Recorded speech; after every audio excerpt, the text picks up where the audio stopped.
Kama ni mpenzi wa Migos, basi jiandae kwa kitu kikubwa sana kutoka kwao. Na hii ni baada ya ukimya wa muda mrefu na tofauti ambazo ziliwafanya watengane, wameonekana tena studio. By the way, Offset ameshare picha akiwa na Quavo, na hii ni ishara tosha ya kwamba kundi hili linarudi rasmi.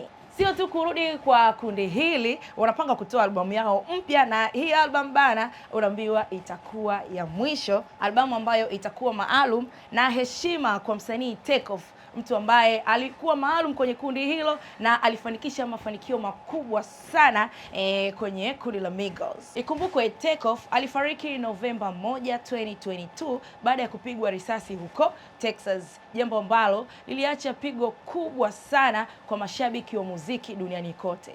Kama hii ni albamu yao ya mwisho, unafikiri itakuwa ya aina gani? Na bila shaka umemiss kundi hili, so stay tuned, jamaa wanarudi mzigoni. Kwa leo ni hayo tu, na nikwambie tu kwa info kama hizi, pita kwenye peji zetu ST Bongo pamoja na Bongo Max.